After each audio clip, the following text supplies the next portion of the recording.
ನಂಗೆ ಯಾರಿಲ್ಲ ಮೇಡಮ್, ಯಾರಿಲ್ಲ, ಏನು ನನಗೆ ಯಾರು ನಂಗೆ ಯಾರಿಲ್ದಾಯ್ತು. ಇವಾಗ ಹಿಂಗೆ ಸ್ವಲ್ಪ ಗುಜರಿ ಮಾಡಿ ಮಂದಿಲಿ ಸೇರಿಕೊಂಡಿದ್ದೀನಿ. ಅನಾಥಾಶ್ರಮದಲ್ಲಿ ಮದುವೆ ಆಗ್ತಿದ್ಯಲ್ಲ, ಅದೇ ಒಂದು ಖುಷಿಯ ಸಮಾಚಾರ. 1 hour ಏನು ಮಾತಾಡ್ತೀರಾ, ಇಂಪಾರ್ಟೆಂಟ್ ಆಗಿ ಹೇಳ್ಬೋದಾ? ಹಂಗೆ ಕಷ್ಟ ಸುಖ ಮಾತಾಡ್ತೀನಿ ಮೇಡಮ್. ಸೂಕ್ತವಾದಂಥ ಒಂದು ವರ ಇತ್ತೀಚೆಗೆ ಕೊಡಗಿನವನೇ ಆದ ಹೂವಣ್ಣ ಅಂತ ಹೇಳುವಂಥವ್ರು ಮುಂದೆ ಬಂದು ಮೈನಲ್ಲನ್ನು ಮದುವೆ ಆಗಲಿಕ್ಕೆ ನಾನು ತಯಾರಿದ್ದೇನೆ. ಇನ್ನೂ ಕೂಡ ನಮ್ಮೊಂದಿಗೆ ಹೇಳ್ತಾ ಇದ್ಲು, ನನಗೂ ಕೂಡ ಮದುವೆಯ ಆಸೆ ಇದೆ ಅಂತೇಳಿ. ಹೆಚ್ಚು ಕಮ್ಮಿ 100-150 ಹುಡುಗರ ನಮ್ಮಲ್ಲಿ ಬೇಡಿಕೆ ಇಟ್ಟಿದ್ರು. ಆಶ್ರಮಕ್ಕೆ ಬರೋಕ್ಕೆ ಕಾರಣ ಏನು ಅಂದರೆ ನನ್ನ ಯಾರು ನೋಡ್ತಿತ್ತಿಲ್ಲ, ಅವ್ರ ತಂದೆ ತಾಯಿ ನೋಡ್ತಿತ್ತಿಲ್ಲ. ಹಾಗೆ ನನ್ನ ಹುಟ್ಟು ಏನು ಬೇಡ ಅಂತ ನನ್ನ ಹುಟ್ಟರು. ಏನು ಇಷ್ಟ ಆಯ್ತು ಈಗ ಹುಡುಗನಲ್ಲಿ ನಿಮಗೆ? ಎಲ್ರಿಗೂ ನಮಸ್ಕಾರ. ಕಥಾಂಧರಕ್ಕೆ ನಿಮ್ಮೆಲ್ರಿಗೂ ಆತ್ಮೀಯವಾದ ಸ್ವಾಗತ. ಅನೇಕ ವೃದ್ಧಾಶ್ರಮಗಳು, ಅನಾಥಾಶ್ರಮಗಳನ್ನ ನೀವೆಲ್ಲರೂ ನೋಡೇ ಇರ್ತೀರಾ. ಹಾಗೆ ಕೊಡಗಲ್ಲಿರುವಂಥ ತನಾಲ್ ಆಶ್ರಮದ ಬಗ್ಗೆ ನಾನು ಕಳೆದ ಸರಿನೇ ಒಂದು ವಿಡಿಯೋ ಮಾಡಿದ್ದೆ. ಹೇಗೆ ನಡ್ಕೊ ಬಂದಿದೆ, ಅದು ಹುಟ್ಟಿದ ಹೇಗೆ ಅಂತ. ಆ ವಿಡಿಯೋನ ನೀವೆಲ್ಲರೂ ಮೆಚ್ಕೊಂಡಿದ್ರಿ ಕೂಡ. ಆದರೆ ತನಾಲ್ ಸಂಸ್ಥೆಗೆ ಮತ್ತೊಮ್ಮೆ ಬಂದಿದ್ದೀನಿ. ಬರೋಕ್ಕೆ ಒಂದು ಕಾರಣ ಇದೆ. ಈ ತನಾಲ್ ಸಂಸ್ಥೆ ಹೇಗೆ ಅಂತಂದರೆ, ಬಂದವ್ರನ್ನ ಬರೀ ಕೇವಲ ಅವ್ರನ್ನ ಆರೈಕೆ ಮಾಡೋದಷ್ಟೇ ಅಲ್ಲ, ಅದ್ರ ಜೊತೆಗೆ ಅವ್ರಿಗೆ ಹೊಸದೊಂದು ಬದುಕನ್ನ ಕಟ್ಟಿಕೊಡ್ತಾರೆ. ಸಾಮಾನ್ಯವಾಗಿ ಆಶ್ರಮಕ್ಕೆ ಬಂದವ್ರು ನಮ್ಮ ಜೀವನ ಇಲ್ಲೇ ಮುಗೀತಪ್ಪ, ನಮ್ಗಿನ್ನೇನೂ ಇಲ್ಲ ಅಂದರೆ ಹಲವಾರು ಕನಸುಗಳನ್ನ ಕಟ್ಕೊಂಡಿರ್ತಾರೆ ಹೆಣ್ಣು ಮಕ್ಕಳು. ನನಗೆ ಮದುವೆ ಆಗಬೇಕು, ಮಕ್ಕಳಿರಬೇಕು, ಅಥವಾ ಅತ್ತೆ ಮಾವನ ಜೊತೆ ಜೀವನ ಮಾಡಬೇಕು, ನನ್ನದೇ ಒಂದು ಸಂಸಾರ ಇರಬೇಕು ಅಂತ ಹಲವಾರು ಆಸೆಗಳನ್ನ ಹೊಂದಿರ್ತಾರೆ. ಆದರೆ ಆ ಆಸೆನ ಮುಂದುವರ್ಸೋದೇ ತನಾಲ್ ಸಂಸ್ಥೆ ಅಂತ ಅದನ್ನು ನೋಡ್ಕೋತಿರೋಂಥ ಮಹಮ್ಮದ್ ಅವರು ಇವತ್ತು ನಮ್ಮ ಜೊತೆ ಇದ್ದಾರೆ. ಇಲ್ಲಿ ಕೂತಿರೋಂಥ ಒಬ್ರು ಅಕ್ಕನ ನೀವು ನೋಡ್ತಾ ಇದ್ದೀರಾ, ಮೈನಾ ಅಂತ ಇವ್ರ ಹೆಸರು. ಇವರು ತನಾಲ್ ಸಂಸ್ಥೆಗೆ ಬಂದು, ಸರ್ ಎಷ್ಟು ವರ್ಷ ಆಯ್ತು ಅವ್ರು ಬಂದು? 4 ವರ್ಷ ಆಯ್ತು. ಹಳೆ ವಿಡಿಯೋದಲ್ಲೂ ಕೂಡ ಇವ್ರು ಇದ್ದಾರೆ, ಮಾತಾಡಿದ್ರು, ಅವ್ರ ಆಸೆನ ಹೇಳ್ಕೊಂಡಿದ್ರು. ಈಗ ಅವ್ರನ್ನ ಮಾತಾಡ್ಸೋಣ ಅಂತ ಬಂದಿದ್ದೀನಿ. ಇನ್ನೊಂದು ಖುಷಿಯ ಸಮಾಚಾರ ಏನು ಅಂತಂದ್ರೆ, ಇವ್ರದ್ದು ಮದುವೆ ಫಿಕ್ಸ್ ಆಗಿದೆ. ಹಿಂಗೆ ಅನಾಥಾಶ್ರಮ ಅಂತಂದರೆ ಮದುವೆಗಳೇ ಒಂದು ಮರೀಚಿಕೆ. ಎಲ್ಲೆಲ್ಲೋ ಒಂದೊಂದು ಕಡೆ ನಾನು ಕೇಳಿದ್ದೀನಿ, ಕೇಳೇ ಇಲ್ಲ ಅಂತ ಏನಿಲ್ಲ, ಕೇಳಿದ್ದೀನಿ. ಆದರೆ ನಮ್ಮ ಕೊಡಗಲ್ಲಿರುವಂಥ ಒಂದು ಆಶ್ರಮದಲ್ಲಿ, ಅನಾಥಾಶ್ರಮದಲ್ಲಿ ಮದುವೆ ಆಗ್ತಿದೆಯಲ್ಲ, ಅದೇ ಒಂದು ಖುಷಿಯ ಸಮಾಚಾರ. ಮದುವೆ ಹೇಗೆ ನಡೆಯುತ್ತೆ, ಅದರ ತಯಾರಿ ಹೇಗೆ, ಇವರ ಹಿಂದಿನ ಬದುಕಿನ ಕತೆ ಏನು, ಇವಾಗ ಮದುವೆ ಆಗ್ತಿದ್ದಾರೆ, ಅವರ ಮುಂದಿನ ಜೀವನ ಏನು, ಎಲ್ಲವನ್ನ ಇವತ್ತು ಮೈನಾ ಮತ್ತು ಈ ಸಂಸ್ಥೆನ, ತನಾಲ್ ಸಂಸ್ಥೆನ ಮುನ್ನಡೆಸ್ತಾ ಇರೋಂಥ ಮಹಮ್ಮದ್ ಅವರಿಬ್ಬರು ಕೂಡ ಮಾತಾಡ್ತಾರೆ. ಬನ್ನಿ ಅವ್ರನ್ನ ಮಾತಾಡ್ಸೋಣ. ಸರ್, ತಮಗೆ ಈ ಕಾರ್ಯಕ್ರಮಕ್ಕೆ ಆತ್ಮೀಯವಾದ ಸ್ವಾಗತ. ತಮಗೆ ಮೈನಾಕ, ನಿಮಗೂ ಕೂಡ ಆತ್ಮೀಯವಾದ ಸ್ವಾಗತ. ಕಳೆದ ವಿಡಿಯೋದಲ್ಲಿ ಮಾತಾಡಿದ್ರಿ, ಇವಾಗ ನಿಮ್ಮನ್ನ ಸಪ್ರೇಟಾಗಿ ಮಾತಾಡ್ಸಕ್ ಬಂದಿದ್ದೀನಿ. ನಿಮ್ಮ ಮುಖದಲ್ಲಿ ನಗು ಕಾಣ್ತಾ ಇದೆ. ಮೊದಲಿಗೆ ನಿಮ್ಗೆ ಕಂಗ್ರ್ಯಾಚುಲೇಷನ್ಸ್. Thank you. ಮದ್ವೆ ಆಗ್ತಾ ಇದ್ದೀರಾ, ಒಂದು ಹೊಸ ಬದುಕನ್ನ ಕಟ್ಕೋತಾ ಇದ್ದೀರಾ. ಹೇಗೆ ಅನ್ನಿಸ್ತಾ ಇದೆ ನಿಮಗೆ? ಖುಷಿ ಮೇಡಮ್, ಖುಷಿ, ತೊಂದರೆ ಒಂದಿಲ್ಲ, ಖುಷಿ ಮೇಡಮ್, ಖುಷಿ ಆಗ್ತಾ ಇದೆ, ಖುಷಿ. ಈಗ ನೀವು ಎಲ್ಲಿಯವರು? ಫಸ್ಟು ನಿಮ್ಮ ಬದುಕಿನ ಕಥೆನ ಸ್ವಲ್ಪ ಹೇಳ್ಬೋದಾ? ಎಲ್ಲಿಯವರು ಮೂಲತಃ? ನೀವು ತನಾಲ್ ಆಶ್ರಮಕ್ಕೆ ಬಂದು ಎಷ್ಟು ವರ್ಷ ಆಯಿತು? 4 ವರ್ಷ ಆಯಿತು. ಅವರು ನೀವು? ನಾವು ಇರೋದು ಕಕ್ಕಬೆ. ಕಕ್ಕಬೆ ಬಂದು ಕೊಡಗಿನವ್ರೇನೆ? ಕೊಡಗಿನವ್ರು ಅಂದರು. ಕಾವೇರಪ್ಪನ ಮನೆ ಇದ್ದು, ಹತ್ತಿರ ಮನೆ. ಅಲ್ಲಿ ಏನೂ ಸರಿ ಆಗಿಲ್ಲ. ಅಲ್ಲಿ ಬಂದು ಇಲ್ಲಿ ಮುಖಾಂತರ ಸೇರಿಸ್ಕೊಂಡಿದ್ವಿ. ಏನು ತೊಂದರೆ ಒಂದಿಲ್ಲ. ನಮ್ಮ ಸರ್ ನೋಡ್ಕೊಂಡಿದ್ದಾರೆ. ಅವ್ರಿಗೆ ನಾನು ತುಂಬ ಥ್ಯಾಂಕ್ಸ್ ಹೇಳ್ಬೇಕಂತ ಸಾಲ ನನಗೆ. ಅವರು ಇಷ್ಟು ಸಣ್ಣ ಸಾಕ್ತಿದ್ದಾರೆ. ಏನೋ ನನಗೆ ಒಳಗೆ ಹುಡುಗ ಮಾಡಿದ್ದಾರೆ. ಅದರಿಂದ ನನಗೆ ಖುಷಿ ಇರ್ತಾಯಿದ್ದೀನಿ. ಫೋನ್ ಮಾಡ್ತಾರೆ, ಮಾತಾಡ್ತೀನಿ, ಖುಷಿಲಿ ಇರ್ತೀವಿ. ಖುಷಿಯಲ್ಲಿ ಇದ್ದೀರಾ ಇವಾಗ? ದಿನ ಹುಡುಗನ ಜೊತೆ ಮಾತಾಡ್ತಾ ಇರ್ತೀರಾ? ನಿಮ್ಗೆ ಇಷ್ಟ ಆಯ್ತಾ ಹುಡುಗ? ಸೆಟ್ ಆಯ್ತು. ಹುಡುಗನ ಹುಡುಕ್ತಾ ಇದ್ರ ಇಲ್ಲಿ ಆಶ್ರಮದಲ್ಲಿ ನಿಮಗೆ ಅಂತ? ನಾನಿಲ್ಲ, ಇವರು ಫಸ್ಟಲ್ಲಿ ಮಾಡಿದ್ರು. ಮಾಮ ಸರ್ ನೋಡ್ತಾ ಇದ್ರಾ ನಿಮ್ಗೆ? ನೋಡ್ತಾ ಇದ್ರು. ನಿಮಗೆ ಮದುವೆ ಆಗ್ಬೇಕು ಅಂತ ಆಸೆ ಇತ್ತಲ್ಲ? ಆಸೆ ಇತ್ತು. ಲಾಸ್ಟ್ ಟೈಮ್ ವಿಡಿಯೋದಲ್ಲಿ ಮೈನಾಕ ಹೇಳಿದ್ರು ಅಂತ, ನನಗೆ ಮದುವೆ ಆಗಬೇಕು ಅಂತ ತುಂಬ ಆಸೆ ಇದೆ ಮೇಡಮ್, ನನ್ನದೇ ಒಂದು ಜೀವನ ಕಟ್ಕೋಬೇಕು ಅಂತ. ಅದು ಎಲ್ಲ ಹೆಣ್ಣು ಮಕ್ಕಳ, ಗಂಡು ಮಕ್ಕಳ ಆಸೆ ಕೂಡ. ಏಕೆಂದರೆ ಅವ್ರ ಬದುಕಿನ ಒಂದು ಟರ್ನಿಂಗ್ ಪಾಯಿಂಟು ತನ್ನ ಒಂದು ಬದುಕನ್ನು ಕಟ್ಕೊಳ್ಳೋದು. ಅದನ್ನು ನೀವು ಹೇಳ್ಕೊಂಡಿದ್ರಿ. ಇವಾಗ ನಿಮಗೆ ಮದುವೆ ಫಿಕ್ಸ್ ಆಗಿದೆ, ಖುಷಿ ಇದೆ. ಮತ್ತು ಇನ್ನೊಂದು ಅಂತಂದರೆ, ಇದೇ ಏಪ್ರಿಲ್ 23ನೇ ತಾರೀಕು ಮೈನಾಕನ ಮದುಮಗಳಾಗಿ ನೋಡ್ಬೋದು ಎಲ್ಲರೂ ಕೂಡ, ಅಲ್ಲ ಸರ್? ಆಶ್ರಮಕ್ಕೆ ಬರೋಕ್ಕೆ ಕಾರಣ ಏನು ಅಂದರೆ ನನ್ನನ್ನು ಯಾರು ನೋಡ್ತಿತ್ತಿಲ್ಲ, ಅವ್ರ ತಂದೆ ತಾಯಿ ನೋಡ್ತಿತ್ತಿಲ್ಲ. ತಂದೆ ತಾಯಿ ಇಬ್ರು? ನೀವು ಒಬ್ಬರೇ ಮಗಳ? ನಾವು ಇಬ್ಬರು ಸರ್, ಇಬ್ರು. ನಮ್ಮ ತಂದೆಗೆ 2 ಹೆಂಡತಿ. ಫಸ್ಟದು ಅವಳು ನೋಡ್ತಿತ್ತಿಲ್ಲ, 2 ತಾಯಿ ನನ್ನ ತಂದೆ ನನ್ನ ನೋಡ್ತಿತ್ತಿಲ್ಲ. ಹಾಗೆ ನನ್ನ ಹುಟ್ಟು ಏನು ಬೇಡ ಅಂತ ನನ್ನ ಹುಟ್ಟರು. ಲಾಸ್ಟ್ ನಾನು ಹೋಗಿಲ್ಲ. ನಾನು ಅಲ್ಲಿ ಬಿಟ್ಟೋದಕ್ಕೆ ನಾನು ಬಂದು ಅಲ್ಲಿ ಸೇರಿಕೊಂಡೆ, ಬೇರೆ ಮನೆ ಕೆಲಸ ಸೇರಿಕೊಂಡೆ. ಎಷ್ಟು ವರ್ಷ ಅಲ್ಲಿ ಕೆಲಸ ಮಾಡ್ತಿದ್ರಿ? ಅಲ್ಲಿ 20-30 ವಯಸ್ಸು ಇರ್ಬೋದು. 20-30 ವರ್ಷ ಮನೆ ಕೆಲಸ ಮಾಡಿದ್ರ? ಸೇರ್ಕೊಂಡೆ. ಅಲ್ಲೇನು ಸರಿಯಾಗಿಲ್ಲ. ಅವ್ರು ನಿಮ್ಮ ಚಂದ ನೋಡ್ಕೋತಿರ್ಲಿಲ್ಲ? ನೋಡ್ತಿದ್ದಿಲ್ಲ. ನೋಡೋದಕ್ಕೆ ನಾನು ಬಂದು ಸೇರ್ಕೊಂಡೆ. ಈ ಆಶ್ರಮಕ್ಕೆ ಬರೋಕ್ಕೆ ಏನು ಕಾರಣ? ಹೇಗೆ ಬಂದು ಸೇರ್ಕೊಂಡ್ರಿ? ಮುಖಾಂತರ ಅಲ್ಲಿ ಮುಖಾಂತರ. ಯಾರ ಮುಖಾಂತರ? ಪೊಲೀಸ್ ಮುಖಾಂತರ ನಾವು ಬಂದು. ಪೊಲೀಸ್ ಮುಖಾಂತರ ಬಂದಿದ್ದು. ನೀವೆಲ್ಲಿ ಪೊಲೀಸ್ಗೆ ಹೇಗೆ ಸಿಕ್ಕಿದ್ರಿ ನೀವು? ಪೊಲೀಸ್ ನಾವು ಕಾವೇರಪ್ಪ ಅಂತ ಹೇಳ್ಕೊಂಡು ಅವ್ರನ್ನ ಕರ್ಕೊಂಡು ಅಲ್ಲಿ ಮುಖಾಂತರ ಹೋದು ಅಲ್ಲಿಂದ ಇಲ್ಲಿಗೆ ಸೇರ್ಕೊಂಡು. ಈಗ 30 ವರ್ಷ ಅವ್ರ ಮನೆ ಕೆಲಸ ಮಾಡಿರಿ, ನಿಮಗೆ ದುಡ್ಡು ಆ ಥರದ್ದು ಏನು ಕೊಟ್ಟಿರಲಿಲ್ಲ? ಕೊಟ್ಟಿಲ್ಲ.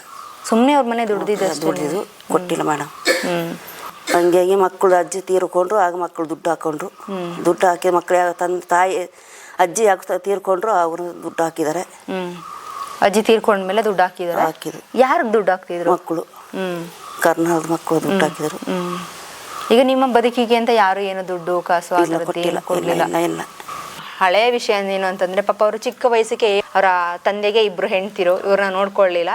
ಹಾಗಾಗಿ ಅವ್ರ ಮನೆ ಕೆಲಸ ಮಾಡ್ಕೊಂಡು 30 ವರ್ಷ ಹಾಗೆ ಕಳೆದ್ಬಿಟ್ರು. ಈಗ ಆಶ್ರಮಕ್ಕೆ ಬಂದು 4 ವರ್ಷ ಆಯ್ತು. ಇವ್ರು ಬಂದಾಗ ಹೇಗಿದ್ರು ಸರ್? ನನಗೆ ಮಡಿಕೇರಿ ನಗರದ ಪೊಲೀಸ್ ಠಾಣೆಯ ಮುಖಾಂತರ ಮೈನಾ ಅವರನ್ನು ನಮಗೆ ಹಸ್ತಾಂತರಿಸ್ತಾರೆ. ನಮಗೆ ಕೊಟ್ಟಂಥ ಪತ್ರದಲ್ಲಿ ಏನಿರುತ್ತೆ ಅಂತ ಹೇಳಿದರೆ, ಮೈನಾ ಅನಾಥರಾಗಿದ್ದಾಳೆ, ಅವಳಿಗೆ ಪೋಷಕರು ಯಾರೂ ಇರುವುದಿಲ್ಲ ಮತ್ತು ಯಾರೂ ಕೂಡ ಆಶ್ರಿತರಲ್ಲ. ಆದ್ದರಿಂದ ನೀವು ತನ್ನಲ್ ಸಂಸ್ಥೆಯಲ್ಲಿ ಇವಳನ್ನ ಸೇರಿಸಿಕೊಂಡು ಇವಳಿಗೆ ಒಂದು ಆಶ್ರಯ ನೀಡಿ ಅಂತ ಹೇಳುವಂಥ ಒಂದು ಮಾತನ್ನು ಹೇಳುತ್ತಾ ನಮ್ಮಲ್ಲಿ ದಾಖಲಿಸ್ತಾರೆ. ತಮಗೆ ತಿಳಿದಾಗೆ ತನ್ನಲ್ ಸಂಸ್ಥೆಯು ನಾವು ಯಾರಿಗೆ ಏನು ಅರ್ಹರೋ, ನಮ್ಮಲ್ಲಿ ದಾಖಲಾದಂಥ ಮಹಿಳೆಯರ ಪೈಕಿ ಯಾರಿಗೆ ಏನು ಅರ್ಹವೋ ಅದನ್ನು ನೆರವೇರಿಸ್ಕೊಂಡು ಬಂದಿದ್ದೀವಿ. ಸುಮಾರು ನಮ್ಮಲ್ಲಿ 40 ಹಾಸಿಗೆ ಇದ್ದರು, 40 ರೋಗಿಗಳಿದ್ದರು. ಸುಮಾರು 200ಕ್ಕಿಂತಲೂ ಹೆಚ್ಚು ಮಹಿಳೆಯರನ್ನು ನಾವು ಸಂರಕ್ಷಿಸುವಲ್ಲಿ ನಾವು ಯಶಸ್ವಿಯಾಗಿದ್ದೇವೆ. ಇವ್ರಿಗೆ ಸರ್ ಹುಡುಗನ ಹುಡುಕಿದ್ದು ಹೇಗೆ ನೀವು? ನಾವು ಈ ಮೊದಲು ಕಳೆದ ಫೆಬ್ರವರಿ 23ಕ್ಕೆ ಕೂಡ ಒಂದು ಹೆಣ್ಣು ಮಗಳ ಮದುವೆ ಮಾಡಿಕೊಟ್ಟವು, ಕಳೆದ ವರ್ಷ. ಅದೇ ಸಂದರ್ಭದಲ್ಲಿ ಮೈನಾ ಕೂಡ ನಮ್ಮೊಂದಿಗೆ ಹೇಳ್ತಾ ಇದ್ಲು, ನನಗೂ ಕೂಡ ಮದುವೆಯ ಆಸೆ ಇದೆ ಅಂತೇಳಿ. ಹೆಚ್ಚು ಕಮ್ಮಿ 100-150 ಹುಡುಗರ ನಾವು ನಮ್ಮಲ್ಲಿ ಬೇಡಿಕೆ ಇಟ್ಟಿದ್ರು. ಆದರೆ ನಾವು ಅದರಲ್ಲಿ ಸೂಕ್ತ ಅಲ್ಲ ಅಂತ ಹೇಳಿ ನಾವು ಕೂಡ ನಿರ್ಲಕ್ಷಿಸಿಕೊಂಡು ಬಂದ. ಯಾಕೆಂತ ಹೇಳಿದ್ರೆ ಮೈನಾ ಬೆಳೆದು ಬಂದ ವಾತಾವರಣ ಒಪ್ಪಿಕೊಂಡು ಮುನ್ನಡೆಸುವಂಥ ಒಂದು ಯೋಗ್ಯವಾದೊಂದು ವರ ಬೇಕಿತ್ತು. ಅದಕ್ಕಾಗಿ ನಾವು ಕಾಯ್ತಾ ಇದ್ದಾಗ ನಮಗೆ ಸೂಕ್ತವಾದಂಥ ಒಂದು ವರ ಇತ್ತೀಚೆಗೆ ಕೊಡಗಿನವನೇ ಆದ ಪೂವಣ್ಣ ಅಂತ ಹೇಳುವಂಥವರು ಮುಂದೆ ಬಂದು, ಮೈನಲ್ಲನ್ನು ಮದುವೆ ಆಗಲಿಕ್ಕೆ ನಾನು ತಯಾರಿದ್ದೇನೆ, ಖಂಡಿತ ಮದುವೆ ಮಾಡಿ ಕೊಡಿ ಅಂತ ಹೇಳಿದಾಗ, ನಮಗೂ ಕೂಡ ನಾವು ಅವರ ಮನೆಗೆ ಭೇಟಿ ಕೊಟ್ಟು, ತನ್ನಲ್ ಸಂಸ್ಥೆ ಎಲ್ಲ ನಮ್ಮ ಪದಾಧಿಕಾರಿಗಳು ಕೂಡ ಅವರ ಮನೆಗೆ ಭೇಟಿ ಕೊಟ್ಟಿದ್ದೇವೆ. ಸೂಕ್ತ ವರ ಅಂತ ನಮಗೆ ಅನಿಸಿದ ಮೇರೆಗೆ ಅವಳಿಗೆ ನಾವು ಮದುವೆ ಮಾಡಿ ಕೊಡಲಿಕ್ಕೆ ಇದೇ ಏಪ್ರಿಲ್ 23ಕ್ಕೆ ಇದೇ ತನ್ನಲ್ನ ಅಂಗಳದಲ್ಲಿ ಮದುವೆ ಮಾಡಿ, ಅವಳ ವಿಶ್ವಾಸ ಪ್ರಕಾರನೇ ಶಾಸ್ತ್ರೋಕ್ತವಾಗಿ ಮದುವೆ ಮಾಡಿಕೊಡ್ಲಿಕ್ಕೆ ನಾವು ತೀರ್ಮಾನ ಮಾಡಿದ್ದೀವಿ. ಏನು ಹಿಂದೂ ಸಂಪ್ರದಾಯದ ಪ್ರಕಾರ ಹುಡುಗ ಹುಡುಗಿನ ನೋಡ್ಬೇಕು, ಮತ್ತೆ ಮನೆ ನೋಡುವ ಶಾಸ್ತ್ರ, ಅವ್ರ ಮನೆಗೆಲ್ಲ ಹೋಗ್ಬೇಕು, ಅದೇ ತರ ಎಲ್ಲ ಮಾಡ್ತೀರಾ? ಹೌದು, ಖಂಡಿತ, ಯಾವುದೇ ಕೊರತೆ ಇಲ್ಲದೆ ಅವರು ಕೂಡ ಬಂದು ಹೆಣ್ಣು ನೋಡ್ಲಿಕ್ಕೆ ಬಂದಿದ್ರು. ಅದೇ ರೀತಿ ನಾವು ಕೂಡ ನಮ್ಮ ಡೆಲಿಗೇಷನ್ ತನ್ನಲ್ನ ಎಲ್ಲ ಪದಾಧಿಕಾರಿಗಳು ಮಹಿಳೆಯರು ಸೇರಿಕೊಂಡು ಅವರ ಮನೆಗೂ ಕೂಡ ನಾವು ಹೋಗಿದ್ದು. ಅವರ ಮನೆ, ಅವರ ಪೇರೆಂಟ್ಸ್ ಪ್ರತಿಯೊಬ್ಬರನ್ನು ಮಾತಾಡಿಸ್ಕೊಂಡು ಅವಳಿಗೆ ಯಾವುದೇ ಆಚಾರಕ್ಕೂ ಕೂಡ ಕೊರತೆ ಇಲ್ಲದೆ ಅವಳ ವಿಶ್ವಾಸಂತೆ ಪದ್ಧತಿಯಂತೆ ನಾವು ಮಾಡಿಕೊಡ್ಲಿಕ್ಕೆ ಒಪ್ಪಿಕೊಂಡಿದೆ. ಯಾರದೇ ಮದುವೆ ಆಗಲಿ ಸರ್, ಇಲ್ಲಿ ಸಾಮಾನ್ಯ ಬೇರೆ ಬೇರೆ ಧರ್ಮದವರು ಇರ್ತಾರೆ, ಬೇರೆ ಬೇರೆ ಜಾತಿಯವರು ಇರ್ತಾರೆ, ಅವರ ಜಾತಿಗೆ ಅವರ ಧರ್ಮಕ್ಕೆ ಅನುಗುಣವಾಗಿ ನೀವು ಮದುವೆ ಮಾಡ್ಕೊಡ್ತೀರಾ? ಖಂಡಿತ. ಇವ್ ಮದುವೆ ಅಂತ ಮಾತ್ರ ಅಲ್ಲ, ಇನ್ನು ನಮ್ಮಲ್ಲಿ ಹೆಚ್ಚು ಕಮ್ಮಿ ಒಂದು 50-60-58 ಮರಣ ಹೊಂದಿದೆ. ಆ ಮರಣವು ಕೂಡ ಬೇರೆ ಬೇರೆ ಕ್ರೈಸ್ತರಿದ್ದರೆ ಕ್ರೈಸ್ತ ಪದ್ಧತಿ ಪ್ರಕಾರ, ಮುಸಲ್ಮಾನರಿದ್ದರೆ ಮುಸಲ್ಮಾನರ ಪದ್ಧತಿ ಪ್ರಕಾರ, ಹಿಂದೂ ಸಂಪ್ರದಾಯ ಇದ್ದರೆ ಹಿಂದೂ ಸಂಪ್ರದಾಯ ಪ್ರಕಾರನೇ ಯಾವುದೇ ಕೊರತೆ ಇಲ್ಲದೆ ನಾವು ನೆರವೇರಿಸಿಕೊಂಡು ಬಂದಿದ್ದೇವೆ. ಅದರಿಂದ ಮದುವೆ ಅಂತ ಹೇಳುವಂಥದ್ದು ನಮಗೆ ನಮ್ಮ ಹೆಣ್ಣು ಮಗಳ ಮದುವೆ ಬಹಳ ಸಂತೋಷದ ಒಂದು ಕ್ಷಣ. ಆದುದರಿಂದ ಅದು ಕೂಡ ಅವರ ವಿಶ್ವಾಸದಂತೆ ಮಾಡಿಕೊಡ್ಲಿಕ್ಕೆ ನಾವು ತೀರ್ಮಾನ ಮಾಡಿದ್ದೇವೆ. 150 ಜನ ಹುಡುಗರನ್ನ ಹುಡುಕಿ ಅವರೇ ಸೂಕ್ತ ಅಂತ ಅಂದ್ಬಿಟ್ಟು ಈಗ ಅಲ್ಲ, ಹೆಚ್ಚು ಕಳೆದ ಮದುವೆ ಫೆಬ್ರವರಿ 23ಕ್ಕೆ ಮದುವೆ ಮಾಡಿದ ನಂತರ, ಅದು ಪತ್ರಿಕೆಯಲ್ಲಿ ಪ್ರಕಟಗೊಂಡ ನಂತರ ಒಂದು 150 ಕಾಲ್ ನಮಗೆ ಬರುತ್ತೆ, ನಮಗೆ ಒಂದು ಹೆಣ್ಣು ಮಗಳು ಇದ್ರೆ ಕೊಡಿ ಅಂತೇಳಿ. ಆ ಎಲ್ಲ ನಂಬರನ್ನು ನಾವು ನೋಟ್ ಮಾಡಿ ಇಟ್ಟುಕೊಂಡು ಅವರ ಉದ್ಯೋಗ, ಅವರು ಬೆಳೆದ ಅವಸ್ಥೆಯನ್ನು ನೋಡಿ ಇವಳಿಗೆ ಸೂಕ್ತ ಅಲ್ಲ ಅಂತ ನಮಗೆ ಅನಿಸಿದಾಗ, ಕೊನೆಗೆ ಈ ಹುಡುಗ ನಮಗೆ ಬೆಟರ್ ಅಂತ ಅನಿಸಿದ ಹಾಗೆ ಕೊಡಗಿನವರೇ ಆದುದರಿಂದ ಇವಳನ್ನ ನಾವು ಒಪ್ಪಿಕೊಂಡಿದ್ದೇವೆ.